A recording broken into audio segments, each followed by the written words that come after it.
Halo geng, bertemu lagi dengan saya Mr. Ian Boltok, masih dalam konsep yang sama yaitu pembelajaran ilmu ekonomi. Nah, video ini masih lanjutan dari video sebelumnya, di mana di video sebelumnya saya sudah membuat jurnal khusus perusahaan dagang untuk studi kasus UD Asmijaya.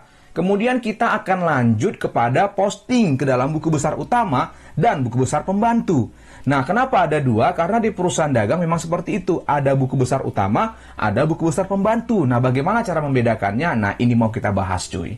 Oke? Nah, kita masuk ke dalam buku besar utama. Apa itu buku besar utama? Buku besar utama adalah kumpulan akun yang saling berkaitan dan menjadi satu kesatuan yang digunakan dalam proses akuntansi sebuah perusahaan yang bersumber dari jurnal khusus. Jadi baik buku besar utama maupun buku besar pembantu itu bersumber dari jurnal khusus. Karena di perusahaan dagang kita boleh membuat jurnal umum, boleh tidak. Tetapi jurnal khusus wajib kita bukukan atau wajib kita buat cuy. Untuk membantu kita dalam membuat buku besar utama, kita harus buat dulu yang namanya rekapitulasi untuk masing-masing jurnal khusus. Kita akan mulai dari rekapitulasi jurnal pembelian. Nah, ini dia cuy. Ini dia tabel rekapitulasi jurnal pembeliannya. Ada nomor akun, nama akun, debit, dan kredit. Berarti kita harus munculkan dulu jurnal khusus pembeliannya. Di mana video jurnal khusus ini saya sudah posting sebelumnya cuy. Jadi kalian bisa tonton terlebih dahulu, baru kalian mengerti bagaimana cara membuat buku besar utama maupun buku besar pembantu. Oke, jadi kalau dia rekapitulasi jurnal pembelian, kita akan rekap masing-masing akun yang ada di kolom debit dan yang ada di kolom kredit. Yang ada angkanya saja cuy. Kita akan urutkan dari kode akunnya, kan gitu dia ya. Kita mulai berarti dari peralatan toko terlebih dahulu. Masukkan nomor akunnya, nama akunnya, kemudian di debit, masukkan debit 7.200.000. Selesai. Kemudian ada pembelian dan ada utang dagang. Berarti kalau kita lihat utang dagang terlebih dahulu. Nah, masukkan kode akunnya 201, utang dagang, di kredit 60.400.000. Lalu yang terakhir pembelian. Masukkan kode akunnya 501, pembelian, di debit 53.200.000 dalam rupiah. Udah selesai. Kemudian kita akan buat juga rekapitulasi yang namanya jurnal penjualan. Nah, ini dia tabelnya. Berarti kita akan munculkan jurnal khusus penjualan cuy. Ini dia, hanya ada dua akun, piutang dagang dan penjualan. Berarti kita mulai dari piutang dagang. Masukkan kode akunnya 102, piutang dagang 74 juta di debit. Kemudian penjualan 401, penjualan 74 juta di kredit. Selesai. Lalu kita akan lanjut untuk rekapitulasi jurnal penerimaan kas. Sama, caranya sama, munculkan tabelnya dulu. Baru munculkan jurnal penerimaan kasnya. Nah, ini ada banyak cuy, ada kas potongan penjualan untuk kolom debit, ada penjualan, piutang dagang, pendapatan sewa untuk kolom kredit. Berarti kita mulai dari kas terlebih dahulu. Masukkan kode akunnya 101, kas, di debit berapa nih? 78.198.000 rupiah. Lalu kita lihat lagi, habis kas apalagi yang terdekat? Maka masuk piutang dagang.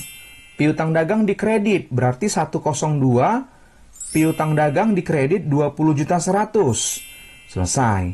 Lalu kita masuk kemana lagi? Penjualan.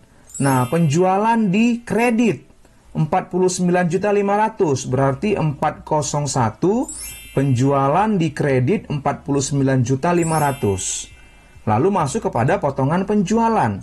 Potongan penjualan 402, potongan penjualan di debit 402.000. Kemudian yang terakhir pendapatan sewa. Pendapatan sewa berarti masukkan kode akunnya 411, kemudian jumlahnya di kredit 9 juta. Karena pendapatan sewa ini merupakan pendapatan di luar usaha. Oke, selesai. Sekarang kita akan masuk kepada rekapitulasi jurnal pengeluaran kas. Caranya sama. Munculkan tabel rekapitulasinya. Munculkan tabel jurnal pengeluaran kasnya. Nah, di kolom debit ada utang dagang, pembelian, kemudian beban gaji, prive, beban listrik, dan telepon. Di kolom kredit ada kas dan potongan pembelian. Berarti kita mulai dari kas. Masukkan kode akunnya 101. Kasnya di kredit 77.640.000 rupiah. Masukkan kredit. Kemudian kita urutkan lagi. Setelah kas, kita masuk ke utang. utang yang lebih terdekat kode akunnya. Kita urutkan dia ya. Utang berarti kode akunnya 201, utangnya di debit 46 juta, masukkan ces. Kemudian setelah utang kita masuk kepada pembelian. Ada prive di sini, prive dulu. Prive ASMI. Nah, prive 302. Maka prive ASMI di kolom debit 10 juta, masukkan prive debit 10 juta. Lalu kita masuk kepada akun pembelian. Nah, pembelian berarti 501, di debit 15 juta, masukkan. Kemudian masuk kepada potongan pembelian di kredit. Potongan pembelian 502, di kredit Rp360.000. Lalu kita masuk kepada beban gaji. Nah, beban gaji di debit 601 ya, beban gaji 5 juta di debit. Kemudian beban listrik dan telepon 602, di debit 2 juta. Udah selesai rekapitulasi untuk jurnal pengeluaran kas. Sekarang kita buat rekapitulasi untuk jurnal umum. Nah, caranya sama, munculkan tabel rekapitulasinya. Nah, jurnal umum cuma ada 2 akun, retur penjualan dan piutang dagang. Berarti kita mulai dari piutang dagang. 102, piutang dagang di kredit 900.000. Kemudian retur penjualan, berarti retur penjualan 403, di debit 900.000. Dah, selesai. Nah, rekapitulasi inilah nanti yang akan mempermudah kita dalam menyusun buku besar utama, cuy. Jadi kita nggak perlu lagi repot melihat nama-nama akun yang terdapat dalam jurnal khusus. Gampang. Nah, begini caranya, cuy. Nah, kita akan lanjut kepada buku besar utama UD Asmi Jaya. Munculkan tabel buku besarnya, ces. Buku besar 4 kolom. Kita mulai dari akun kas. Kita urutkan dari kode akun terkecil atau dari harta lancar terlebih dahulu. UD Asmi Jaya, buku besar utama 31 Desember 2023. Kalau kita mau membuat buku besar utama untuk akun kas, berarti kita lihat kas itu muncul di mana. Nah, maka kas itu sudah pasti muncul di jurnal penerimaan kas dan jurnal pengeluaran kas. Nggak mungkin muncul di jurnal pembelian dan jurnal penjualan. Kenapa? Karena itu bersifat kredit. Berarti kita akan munculkan dulu jurnal khususnya, rekapitulasinya, maaf. Kita munculkan dulu rekapitulasi jurnal penerimaan kas. Nah, lihat di sini kasnya 101. Nah, untuk buku besar utama, tanggalnya itu selalu tanggal 31 Desember, tanggal akhir periode. Berbeda dengan buku besar pembantu. Kalau buku besar pembantu, tanggalnya itu sesuai dengan tanggal transaksi, cuy. Itu dia, cuy. Berarti masukkan tanggal 31 Desember, kasnya, ya kan, rekapitulasi jurnal penerimaan kas. Kasnya di debit, maka jurnal penerimaan kas JKM1 di debit Rp78.198.000. Maka pindahkan dia ke debit. Dah. Lalu kita munculkan lagi rekapitulasi jurnal pengeluaran kas. Kasnya di kredit, masukkan. Caranya sama. Nah, ya kan, jurnal pengeluaran kas JKK1 berarti di kredit Rp77.640.000, debit kredit kita kurangkan. Maka saldo kasnya Rp558.000 dalam ribuan rupiah. Selesai yang kas. Kemudian kita akan buat buku besar utama untuk akun piutang. Berarti piutang itu muncul di jurnal penjualan, maka munculkan jurnal penjualannya, rekapitulasinya. Nah, piutang dagang caranya sama, tanggal, ya kan? Kemudian keterangannya, jurnal penjualan, JJ1, di debit 74 juta, saldo debit 74 juta. Lalu di jurnal penerimaan kas atau rekapitulasi jurnal penerimaan kas. Nah, piutangnya di kredit, caranya sama, masukkan dia piutang ini. Nah, tanggalnya jurnal penerimaan kas atau JKM1, kemudian di kredit 20.100.000, debit kredit kita kurangkan, letakkan di debit karena debit lebih besar. Nah, kemudian piutang ini juga muncul di jurnal umum. Akibat apa? Akibat adanya retur penjualan. Nah, rekapitulasi jurnal umum, piutangnya di kredit 900.000. Nah, masukkan, caranya sama. Kredit 900.000, maka kita kurangkan, debit kredit kurangkan, sehingga saldo piutangnya 53 juta. Wow, mudah banget. Nah, setelah piutang, kita akan lanjut lagi untuk buku besar utama peralatan toko. Maka kita munculkan rekapitulasi jurnal pembelian. Nah, kita lihat peralatan toko, ini dia.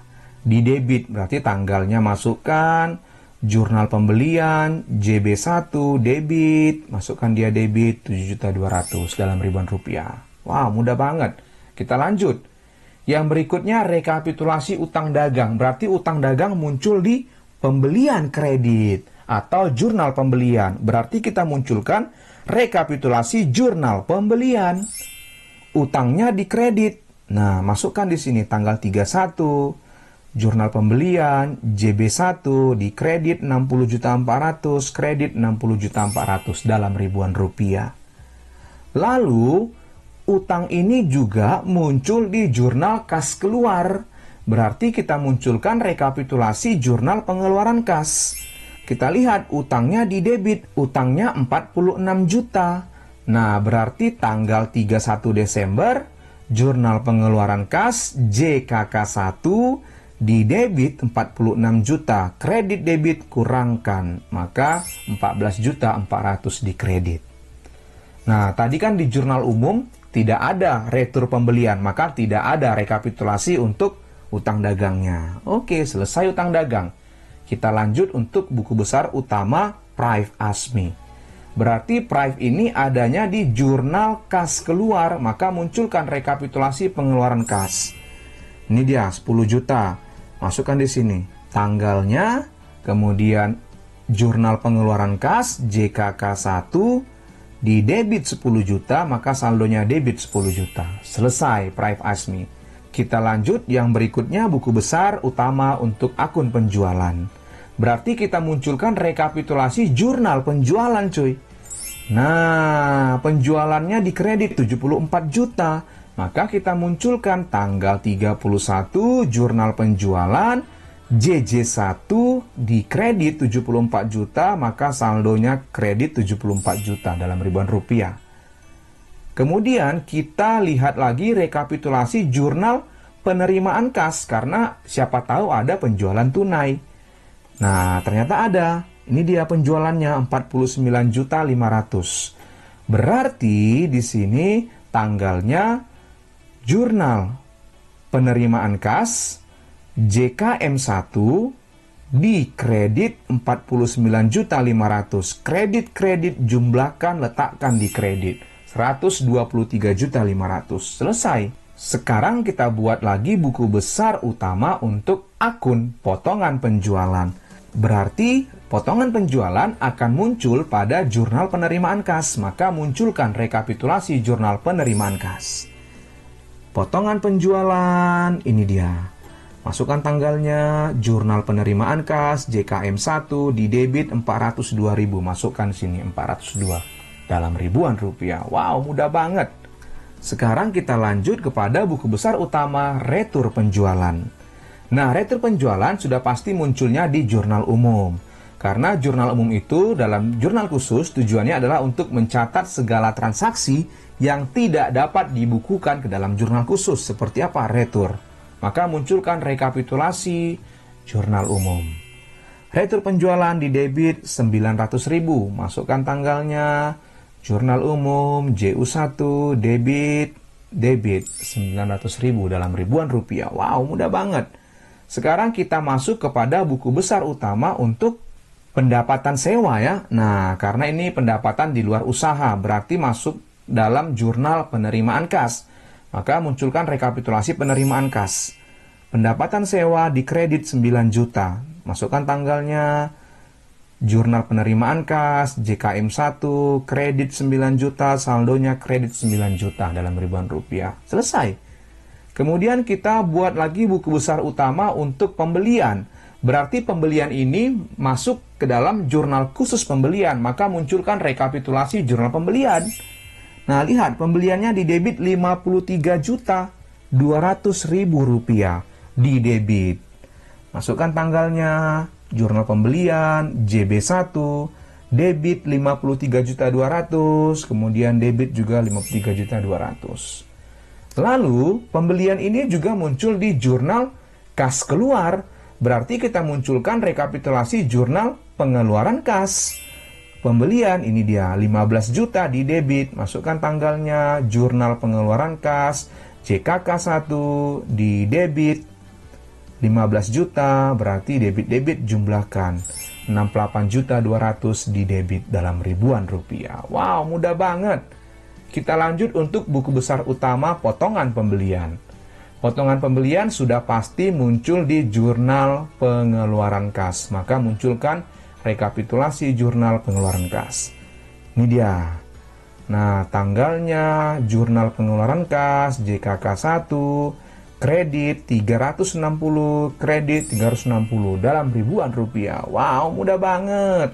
Sekarang kita lanjut untuk buku besar utama beban gaji. Beban gaji sudah pasti pengeluaran kas, maka munculkan rekapitulasi jurnal pengeluaran kas. Ini dia 5 juta. Tanggal 31, jurnal pengeluaran kas, JKK1, di debit 5 juta, saldonya debit 5 juta. Wow, mudah banget. Kemudian yang berikutnya, buku besar utama untuk beban listrik dan telepon. Berarti kita munculkan jurnal kas keluar atau rekapitulasi pengeluaran kas. Ini dia, masukkan tanggalnya, keterangannya, jurnal pengeluaran kas, JKK1, di debit 2 juta, saldo debit 2 juta. Wow, mudah banget. Udah selesai cuy. Nah, kalau udah selesai, kita akan buktikan benar atau salah perhitungan kita. Mulai dari rekapitulasinya sampai kepada buku besar utamanya. Nah, bagaimana cross-checknya? Kita cross-checknya atau kita periksa di dalam neraca saldo. Nah, neraca saldo UD Asmi Jaya. Seperti biasa, ini tabel neraca saldo, nomor akun, nama akun, debit kredit dalam ribuan rupiah. Berarti kita akan munculkan satu persatu buku besar utamanya. Kita mulai dari kas cuy. Nah, kas berarti nomor akunnya 101, nama akunnya kas, kemudian di debit 558.000 masukkan. Nah, kemudian kita munculkan lagi yang berikutnya, buku besar utama untuk piutang dagang. Di debit 53 juta, masukkan kode akunnya, piutang dagang di debit 53 juta, selesai. Kemudian yang berikutnya adalah buku besar utama peralatan toko. Caranya sama, masukkan kode akunnya, peralatan tokonya di debit, masukkan dia di debit 7.200.000, selesai. Kita lanjut lagi. Yang berikutnya adalah utang dagang cuy. Utang dagang 201, utangnya di kredit 14.400.000. Masukkan utang dagang kredit 14.400.000. Wow, mudah banget. Yang berikutnya adalah Prive Asmi 302. Prive Asmi di debit 10 juta. Udah masukkan, gampang cuy. Yang berikutnya penjualan. Nah, penjualan itu 401 di kredit 123.500.000 rupiah. Masukkan penjualan di kredit. Dah, selesai.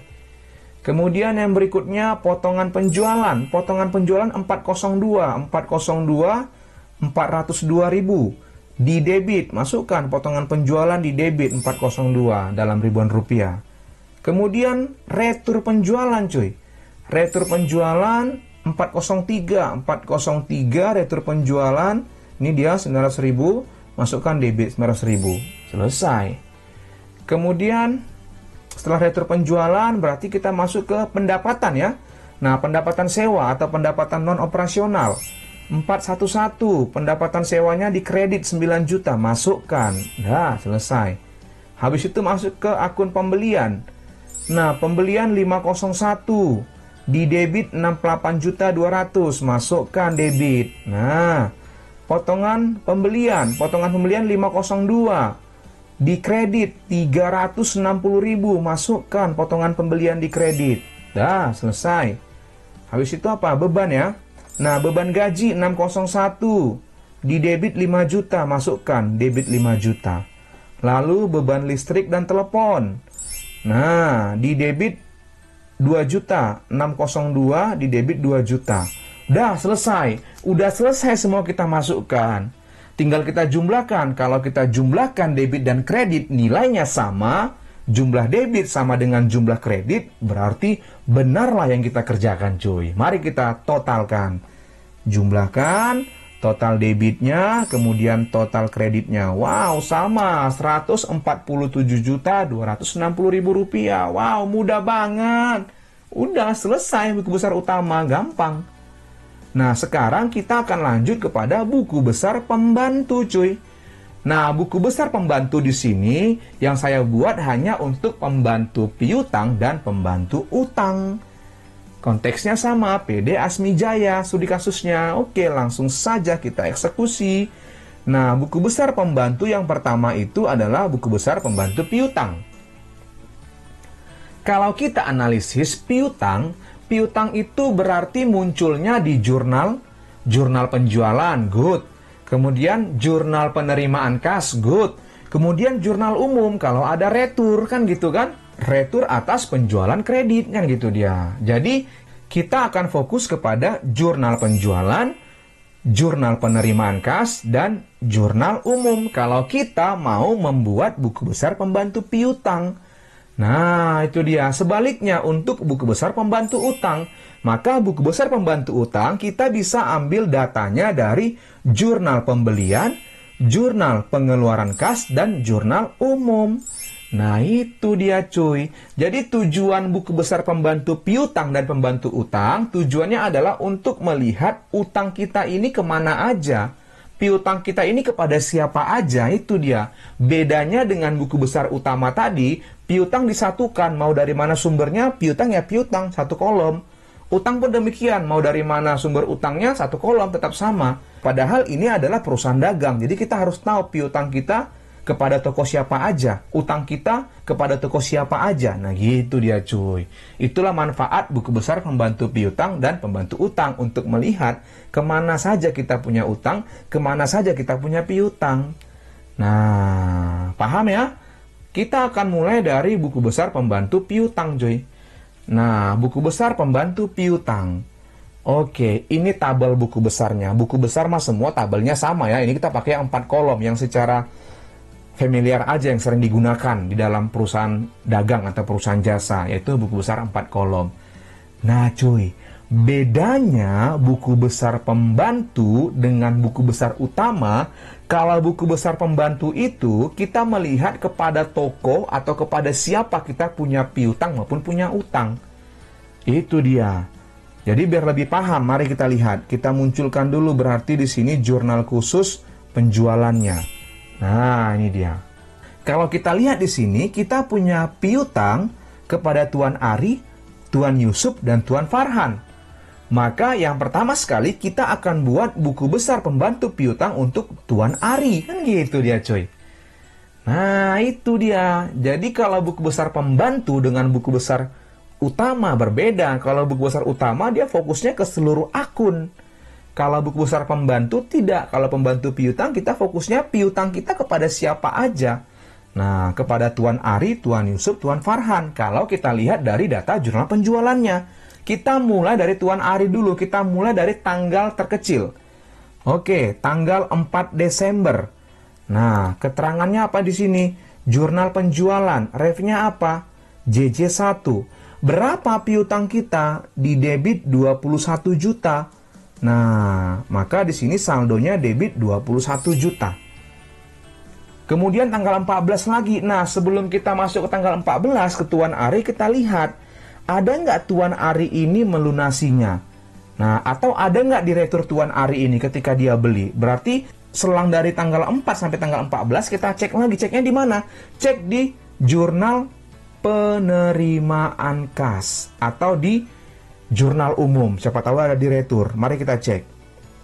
Nah, ternyata ada di retur. Tuan Ari tanggal 9 dia retur cuy.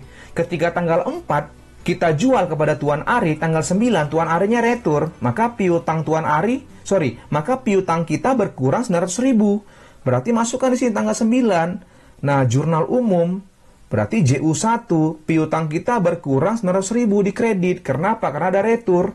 Maka saldo kita, debit kredit kita kurangkan menjadi Rp20.100.000. Nah, kemudian kita lihat lagi di jurnal penerimaan kas. Apakah Tuan Ari ini ada membayar kepada kita? Nah, kita cek. Oh, ada tanggal 10 cuy.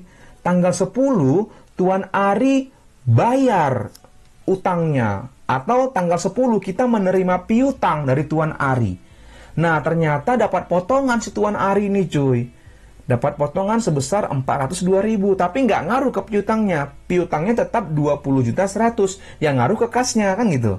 Maka piutangnya tetap nilainya. Berarti di sini keterangannya jurnal penerimaan kas JKM 1, piutang berkurang di kredit 20.100.000. Maka tanggal 10 Desember, piutang kita terhadap Tuan Ari udah habis, sudah nol.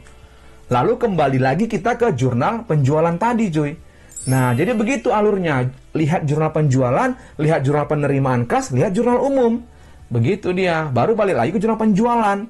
Nah, kita lihat ada nggak Tuan Ari? Ada, tanggal 14 Tuan Ari. Kita jual lagi kepada Tuan Ari. Nah, jurnal penjualan JJ1. Nah, berapa kita jual? 9 juta. Nah, sehingga saldo piutang kita kepada Tuan Ari sebesar 9 juta. Udah selesai kepada Tuan Ari. Nah, gampang kan? Lalu kita akan masuk buku besar pembantu piutang kepada Tuan Yusuf, kan gitu kan? Atau kepada Tuan Farhan. Kita urutkan berdasarkan tanggalnya, cuy. Nah, yang berikutnya kepada Tuan Yusuf. Berarti buat di sini nama orangnya, Tuan Yusuf. Nah, tanggal berapa cuy? Tanggal 15 Desember. Keterangannya apa? Jurnal penjualan JJ1. Di debit berapa? 18 juta.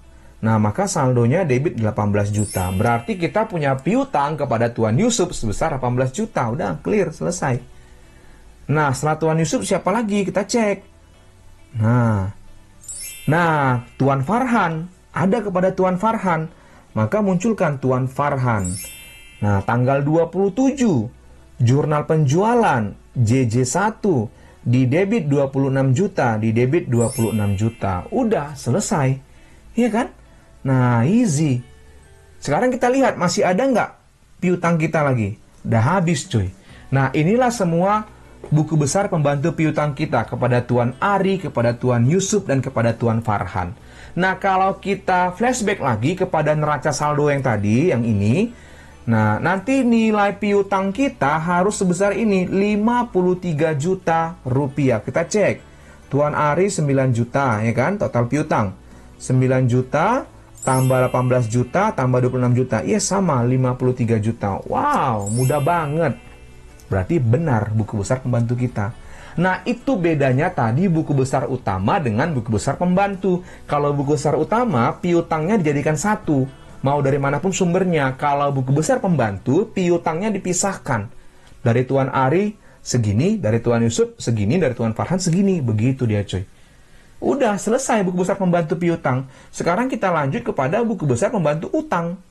Nah, caranya pun sama, cuy. Nah, ini buku besar pembantu utangnya. Berarti yang kita harus munculkan jurnal pembelian, ya kan? Karena dia membeli kredit, berarti muncul utang. Jurnal pengeluaran kas dan jurnal umum, kan gitu dia. Kita mulai dari jurnal pembelian. Nah, kita lihat toko Merpati yang pertama sekali. Buat di sini toko Merpati. Tanggal 1 Desember, jurnal pembelian. JB1, pembeliannya, utang yang kita lihat ya, di kredit 18 juta dalam ribuan rupiah. Lalu kita cross check lagi di jurnal pengeluaran kas. Ada nggak kita bayar utang kepada toko Merpati? Nah, mari kita cek. Toko Merpati ada, cuy. Tanggal 9 kita bayar utang kepada toko Merpati. Maka tanggal 9, jurnal pengeluaran kas JKK1, utangnya di debit 18 juta. Kredit debit kita kurangkan, sudah 0. Berarti sampai tanggal 9, utang kita udah lunas kepada toko Merpati.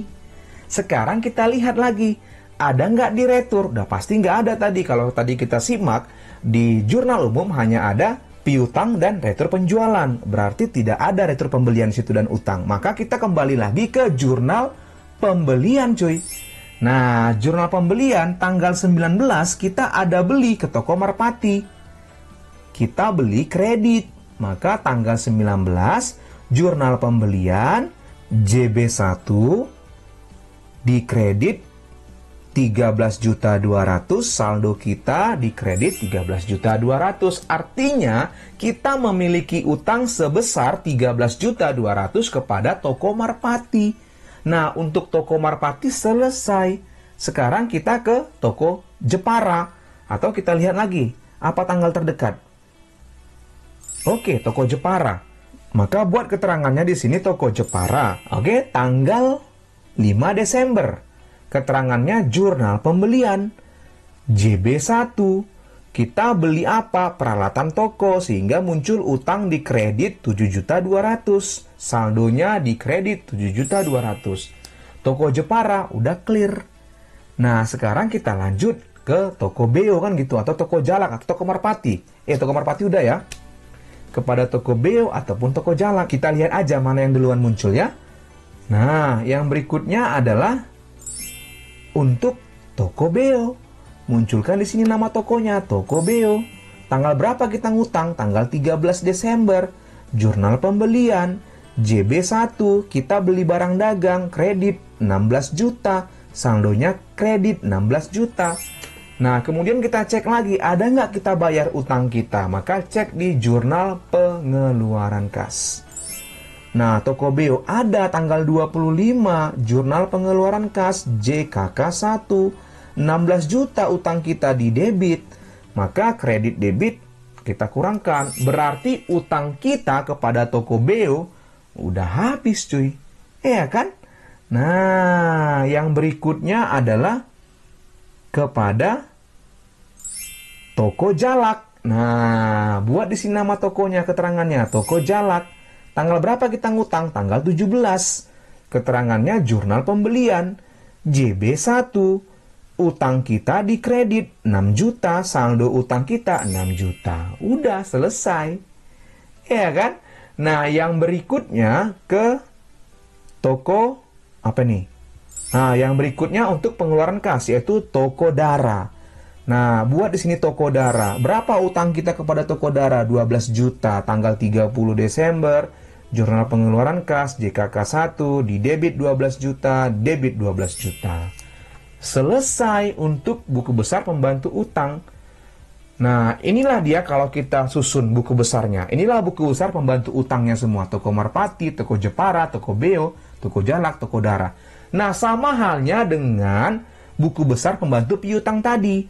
Kalau kita munculkan neraca saldo yang sebelumnya tadi, maka nanti jumlah utang kita totalnya harus 14.400.000. Coba kita totalkan utang kita. Berarti 13.200.000 tambah 7.200.000 tambah 6 juta kurang 12 juta sama dengan 14.400.000. Wow, mudah banget. Sama cuy. Nah, udah selesai buku besar pembantu piutang dan buku besar pembantu utang. Udah selesai semua cuy. Ya udah, kalau udah selesai ngapain lagi? Udah selesai lah. Di like lah, di komen, di subscribe, di share ke grup keluarga, oke? Nah, terima kasih buat teman-teman yang selalu menggunakan channel YouTube Rian Boltok dalam pembelajaran ilmu ekonomi akuntansinya. Sehat selalu kalian, bertambah rezekinya. Di komen, di share, di subscribe ya cuy. Oke, 3, 2, 1, go, close the door. Bye-bye.